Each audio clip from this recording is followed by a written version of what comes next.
Gilų Media pristato.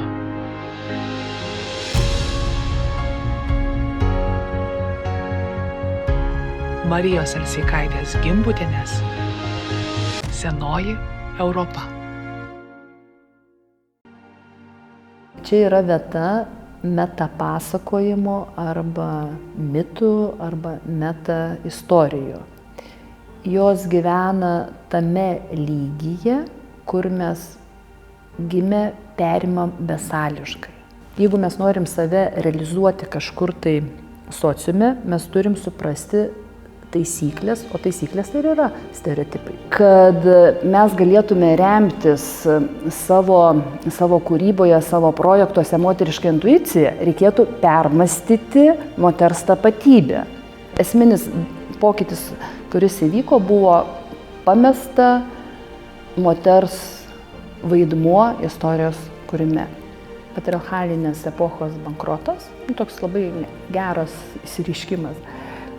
Dabar yra visos galimybės grąžinti moterį, kuri gali prisimti atsakomybę už savo gyvenimą, prisimti tą laisvę rinktis ir būti tuo, ko jinai nori, priklausomai nuo aplinkybių.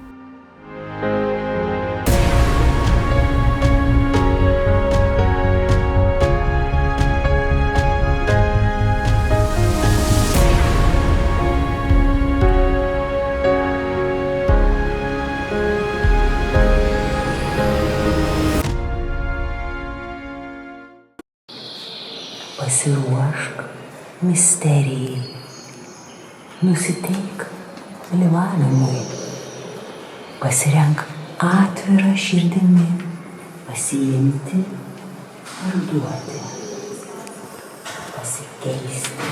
Senovės Graikijoje misterijos tai būdavo forma, kuri leisdavo žmogui suvokti neteisingus vaizdinius, kurie riboja jo gyvenimo būdą, kuri leisdavo atsisakyti atgyvenusius vaizdinius ir kuri leisdavo pamatyti naujus ateities vaizdinius.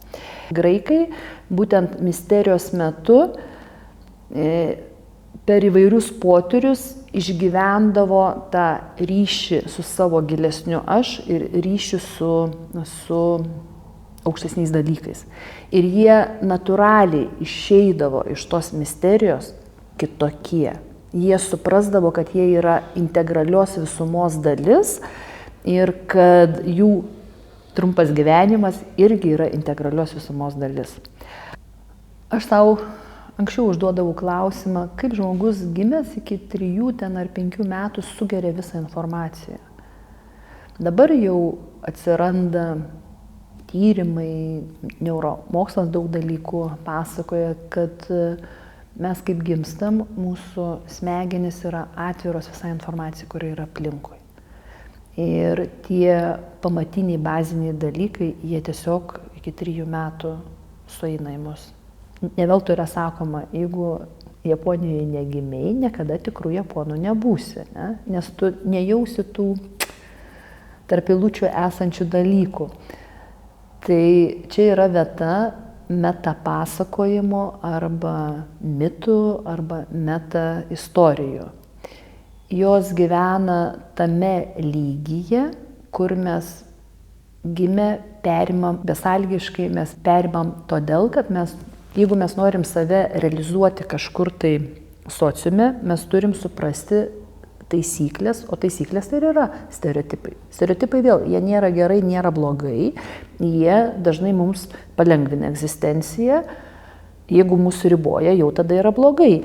Ir kai vaikas gimsta tam tikroje aplinkoje, jis gimsta su savo pašaukimu, tai kad jis galėtų save realizuoti, jis perima visus stereotipus. Tame perima ir meta istorijas su visom artimos aplinkos interpretacijom. Mes neturim pasirinkimo neperimti. Mes tik tai turim pasirinkimą tam tikram amžiuje pareflektuoti, ką tai reiškia man ir ar aš taip noriu elgtis. Ta prasme, jeigu mokyklinio amžiaus mergina baisisi Eglės istoriją, tai gali pareflektuoti, o kodėl aš baisiuosi. O todėl, kad aš nenoriu būti išorinio aplinkybių auka. Aš noriu turėti laisvę su atsakomybė. Ir aš noriu per savo pašaukimą prisidėti, kad ateinančių kartų gyvenimas būtų geresnis. Bet jeigu jos reakcija yra tik tai pasaka baisi, ašaros ir numesti, tai ta pasaka vis tiek gyvena joje. Ir vis tiek sąlygoja mūsų pasirinkimus. Ne veltui neuromokslininkai yra padarę tyrimą, kai mūsų sąmonėje atsiranda sąmoningas sprendimas, kūne jis būna 30 sekundžių anksčiau priimtas. Ir yra keliamas klausimas, kas mūsų kūne priima sprendimus. Tai sprendimai ir gimsta iš vaizdinių, kurie gyvena mūsų psichikoje, nuo kolektyvinės sąmonės vaizdinių, kaip mes matom dabar, apie ką mes dabar kalbam, iki individualių vaizdinių ir iki ateities vaizdinių.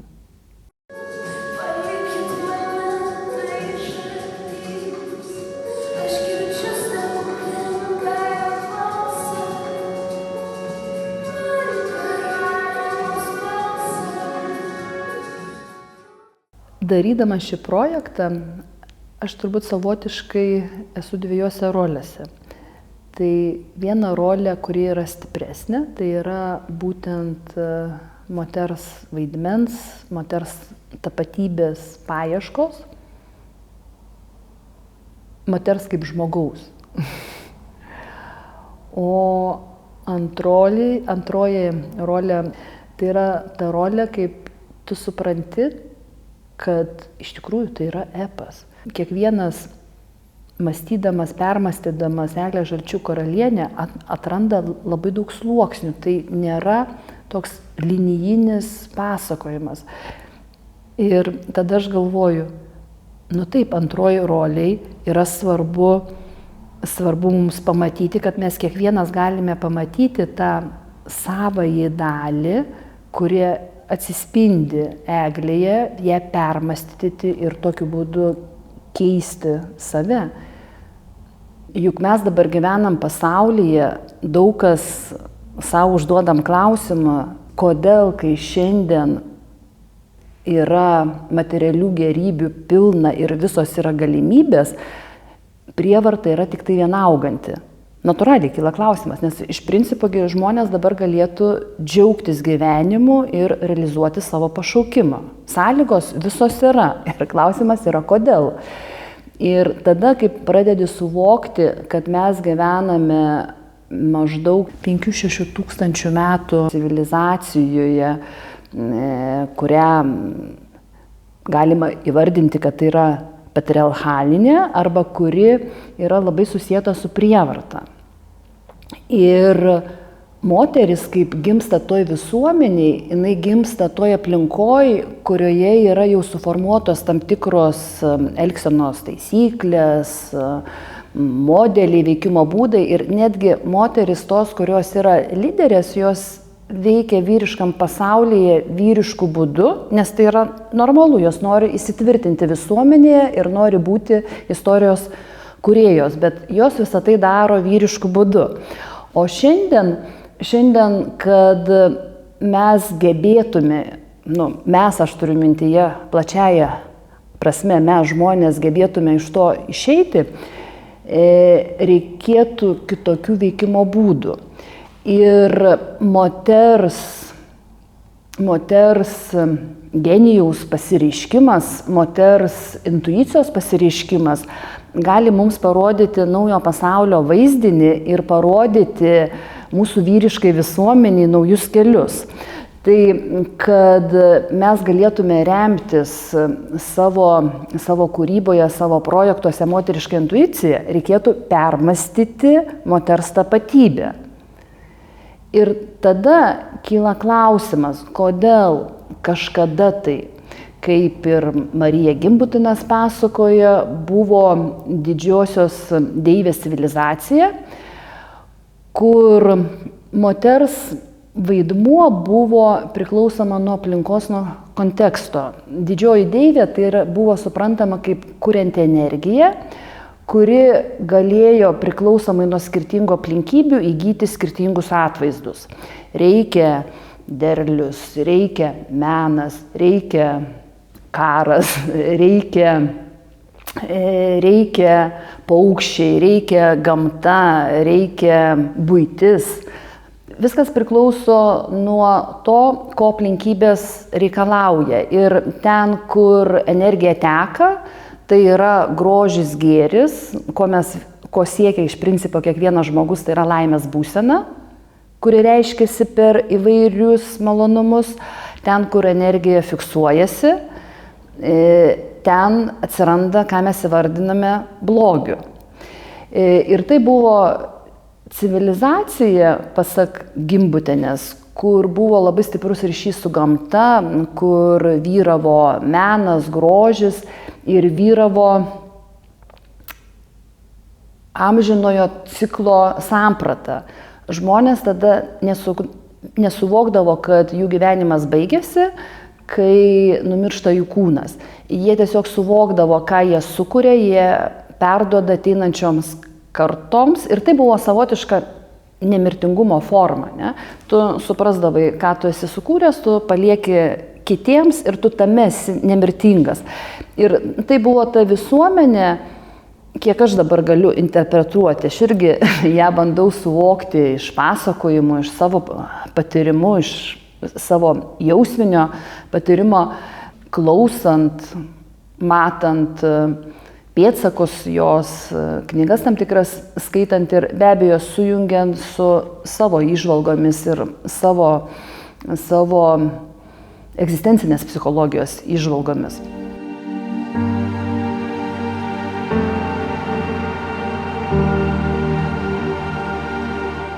Mes kalbam apie skirtingus veikimo būdus, vyriškus ir moteriškus. Moteriškas veikimo būdas tai yra naujų prasmių kūrimas ir sprendimų priėmimas, kur gyvybės yra daugiau, gyvybingumo daugiau, o vyriškas veikimo būdas tai yra teritorijų plėtimas ir tas, kas nepaklūsta, tai turiu priversti, kad paklūsti, nors iš tikrųjų, matyt, geras vyriškas veikimo būdas yra tiesiog teritorijų plėtimas ir tam tikrų ribų sustatymas.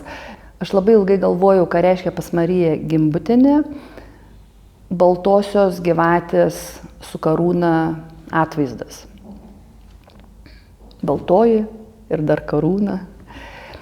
Ir galų gale aš supratau, kad šitoj visuomeniai, senosios Europos visuomeniai, moteris buvo kuriančios istoriją.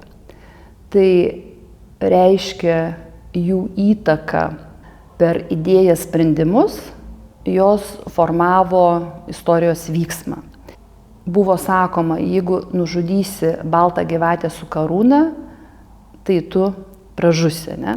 Ir vat man netgi sąsajos yra Eglė Žalčių karalienė su baltosios gyvatės karūna. Tai esminis pokytis, kuris įvyko, kad moteris iš kuriančios istoriją arba moteris, kurių sprendimai susijęti su naujom prasmėm, naujom idėjomis, tapo moterimis, kurios yra tiesiog grožio, malonumo, buities, naudos šaltinis. Jo esminis pokytis, kuris įvyko, buvo pamesta moters vaidmuo istorijos kūrime. O kas galėjo tuo metu įvykti, ne? Ir kodėl dabar tai yra aktualu? Nes, buvo. Kažkada tai mes dabar gyvenam tokioj visuomenėje, kur norint tikrai saviraiškos, savęs realizavimo, pašaukimo realizavimo galimybės yra. Ir jeigu grįžti prie minties, kad moteris gyveno iš principo išskirtinai reaguodamas į aplinkybės ir pasirinkdavo tos veikimo būdus, kokios buvo aplinkybės. Taip?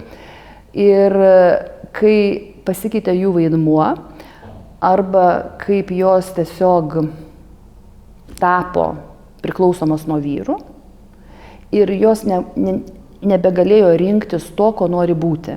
Netgi antikos laikais atsiradimas įvairių deivių, ten Atėnė, Demetra ir visų kitų, tai rodo, kad jau moteris tampa fragmentuota, kad jinai turi tam tikrą apribojimą, ko jinai gali būti ir ko jinai negali būti. Nes didžioji deivė, jinai galėjo būti viskuo priklausomai nuo aplinkybių. Antikos deivės jau yra su tam tikrų išreikštų charakteriu arba rolė, kuri jinai atlieka toj visuomenėje. Tiesiog cit. Nejausk, daryk, ką reikia. Ne? Ir va tada ta prievarta, kurią mes dabar pasaulyje matom daug išorėje, jinai prasideda nuo prievartos savo. Jeigu moteris gyveno jutiminį gyvenimą, jinai jautė savo kūną, jinai jautė, kas jai yra gerai, kas yra blogai ir nuo to priklausomai jinai darydavo pasirinkimus. Tapusi priklausoma nuo vyrų, iš principo nebegalėjo jausti savo kūną, nes tai reiškia pastoviai jausti nemalonumą, ne, kad tu nori vieno, o turi daryti kito. Tai mano manymu tas buvo toks vienas kertinis momentas žmonijos istorijoje, kaip žmonės pradėjo išjunginėti kūno pojūčius. Gali gyventi, reikia, turi, privalai, kaip tu nejauti, kad tau yra blogai. Kai tu jauti, tau kyla visokių klausimų, o ką daryti kitaip. Ir tuo metu moterims tai buvo išgyvenimo forma. Mano manymu, jos auklėdamas vaikus, jos tą informaciją, tą tokį veikimo būdą, kad nejausk, malonumas gyvenimo nėra svarbu, tiesiog tai persidavė iš kartos į kartą. Man patiko frazė, kurį aš pasiskolinau už savo kolegos, kad yra patriarchalinės epochos bankrotas. Toks labai geras išsireiškimas. Ir savo užduodi klausimą, ką reiškia bankrotas. Bankrotas reiškia, kad nebėra ateities vaizdinio. Kad tiesiog mes dabar gyvenam paskutinius turbūt dešimtmečius, kai nebėra ateities vaizdinio. Ir tokia visuomenė neturi ateities. Čia panašiai kaip ir verslas, jeigu jis nežino, koks jis bus, jis neturi ateities. O naujo vaizdinio dar jo nėra, nieks nemato. Tai man atrodo, kai mes kalbam apie kokybinį evoliucinį pokytį, mes kalbam apie naujo vaizdinio, ateities vaizdinio išnirimo, kurią gali pamatyti visi kartu. Feminizmas yra tas pats vyriškas veikimo būdas. Vyrai sako, moterims negalima, arba vyrai sako, moters vieta yra mūsų visuomeniai tokia, jos paskirtis tokia. Feminizmas sako, ne, moteris yra lygios, tai kovokime, ne? Tai ta pati kova, jinai yra ta pati vyriško veikimo būdo. Kai mes kalbam apie didžiąją deivę, apie kuriančią energiją ir kalbam apie tai, kad jinai veikia išskirtinai priklausomai nuo aplinkybių. Nėra gerų, blogų dalykų, nėra teisingų, neteisingų dalykų. Yra tam tikros aplinkybės ir tam tikrose aplinkybėse reikalingas tam tikras veiksmas, kuris veda, kad gyvybės, gyvybingumo arba gėrio būtų daugiau, arba kokybės būtų daugiau. Tai čia iš principo yra samprata kita. Kai aš kviečiu permastyti moterišką tapatybę, mums iš karto susijungia asociacijos, kad čia yra feminizmas, radikalusis feminizmas. Ne? Bet aš kviečiu į moterį žiūrėti kaip į žmogų. pirmiausia yra moteris potencialas, kurianti energiją žmogus, o po to lytis su tam tikrų veikimo būdu. Tame nėra priešpriešos. Dabar didėja vyrų, kurie palaiko radikalųjų feminizmą. Ta prasme, ta priešpriešą.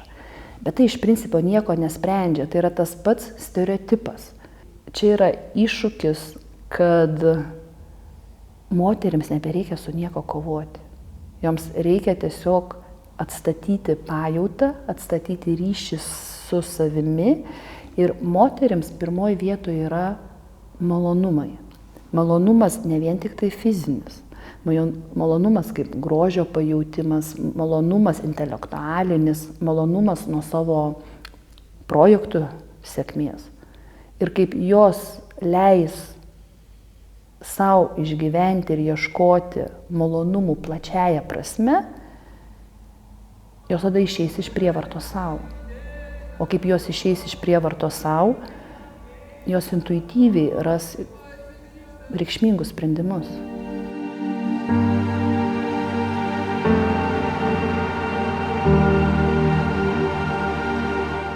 Šiandien moteris turi visas galimybės atstatyti savo tapatybę. Mums nereikia nieko iš vyrų, kažko tai tokio. Visos sąlygos yra.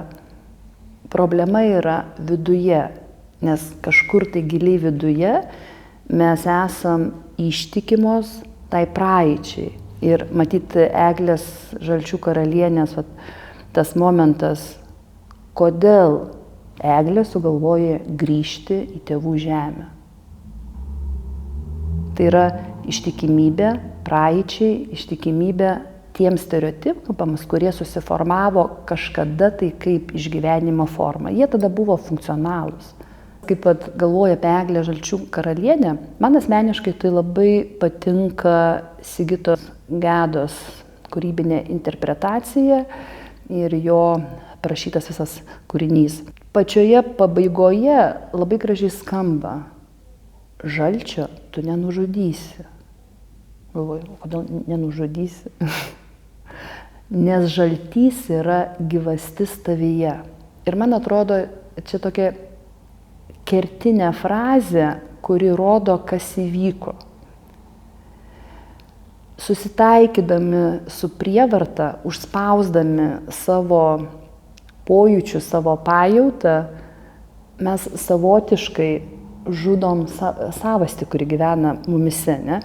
Bet tu nenužudysi.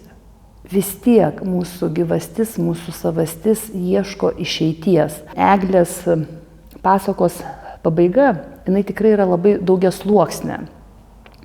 Dažniausiai mes ją suvokiam kaip neigiamą, ne? Nes nepatenkinta moteris prakeikė savo vaikus, o nepatenkinta todėl, kad išorinės aplinkybės ją pražudė. Ne? Tai mes čia galime tai perskaityti tiesiogiai. Jeigu skaityti, kas slypi už tų žodžių, tai mes matom, kad Eglė jinai nesirinko. Jinai gimė vyriškam pasaulyje, ją pasirinko žaltys, po to broliai nusprendė, ką su ją daryti, ir po to, kaip jinai grįžo, broliai sunaikino jos laimę. Ne? Tai mes matome žmogų, kuris nesirenka. Pats tik tai aplinkybės išorinės įtakoja jo pasirinkimus.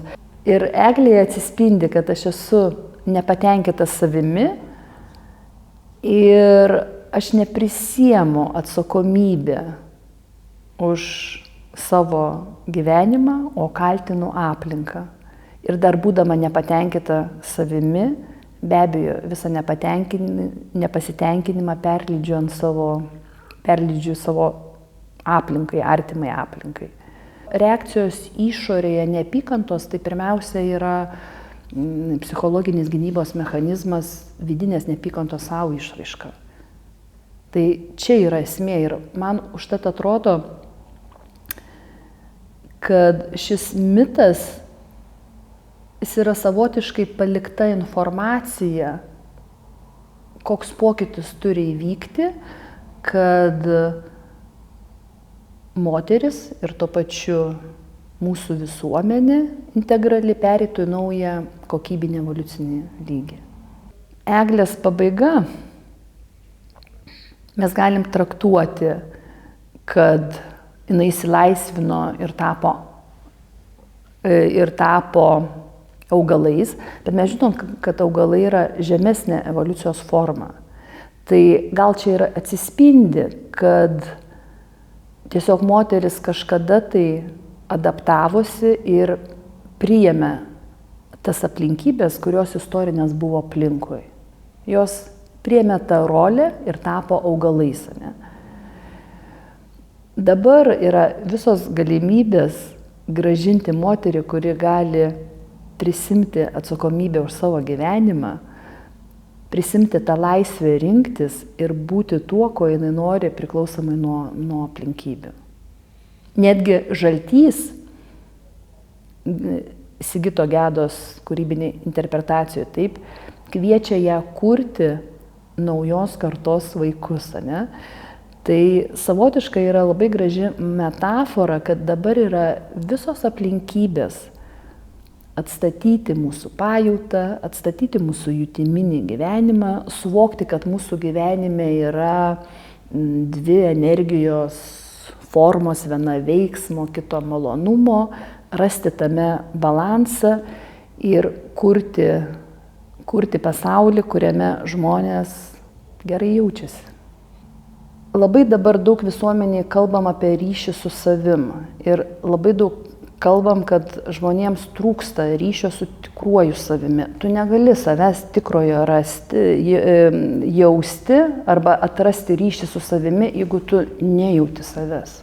Matyt, toks vienas iš kertinių iššūkių mūsų visuomenės yra atstatyti pajautą, atstatyti jutimą savęs ir atstatyti jutiminį gyvenimo būdą.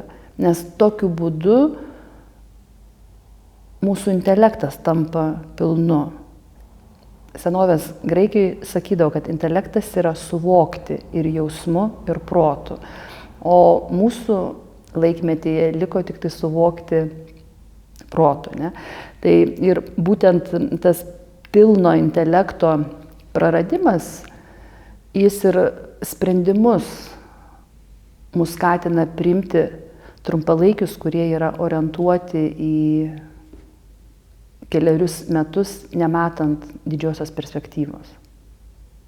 Mes turbūt galvodami apie moterišką lyderystę, mes tiesiog įdedam prasmę, kaip moteris veikia vyriškoje visuomenėje. Bet mums reikia eglės karūnos. Reikia, kad moteris atrastų būdus, kokiu būdu skleistusi evoliucinės idėjos. Būtent matristinėse visuomenėse, ne matriarchaliniai, bet matristiniai, nes matriarchaliniai dominuoja moteris, o matristiniai tai yra lygiaverčių santykių visuomenė. Matristinėse visuomenėse sprendimai būdavo priimami 7 kartom į priekį. Arba kita frazė, tauta turi tokią ateitį, kiek senoliai sodindami medžius supranta, kad niekada nesėdės jų pavėsyje. Ir man atrodo, kad radikalus pokytis, kuris dabar turėtų įvykti, mes turėtume priimti sprendimus arba daryti projektus, kurių poveikis bus po 100 metų. Ir dabartiniam šiuolaikiniam žmogui tai yra labai sunku, nes tu nori greitai čia ir dabar matyti rezultatą, o suvokti, kad tam tikras poveikis bus matomas po 100 metų yra labai sunku. Ir tai yra įmanoma suvokti tik tada, jeigu tu savyje turi amžinybės pojūtį. Arba tu supranti, kad tu suki amžinąjį ratą, ne? Tu perėmėjai iš prieš tai buvusių kartų ir perduosi kitom būsim kartoms. Turėtų pasikeisti kriterijai, kaip mes matuojam rezultatą. Ir vienas kriterijus, kuris buvo mūsų prigimtinėje kultūroje, tai buvo gyvybės yra daugiau ar mažiau. Ir čia tokia žinoma labai ta metafora, tai žmogui duoti meškerę ar žuvį. Tai jeigu duosi meškerę, gyvybės bus daugiau. Jeigu duosi žuvį, jis tuo momentu pasitenkins. Bet jis taip ir neišmoks pats susigauti žuvies. Tai, man atrodo, mes dar esame tame laike, kaip mes perkainuosim kriterijus. Ir dabar būtent pandemijos kontekste, karo kontekste, tas perkainumas labai stipriai vyksta.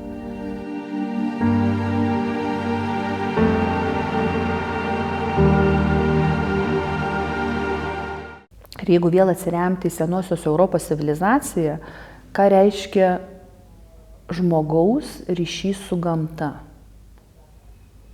Tai reiškia, kad jis jaučiasi gamtos dalis. Tai reiškia, kad jis kitaip jaučia medžius, kitaip jaučia augalus, jis turi ryšį, jis turi santykį. Ir tas santykis vysto jo pajautą. Nes dabar mes esam gamtos vartotojai. Ir man dar patinka tie pamąstymai, kad gamta geba apsaugoti save. Tai čia toks, nesakau, kad nereikia keisti elgsenos, bet norėjimas išgelbėti gamtą, toks yra daugiau pastatymas, kad aš esu virš gamtos, o ne aš esu gamtos dalis.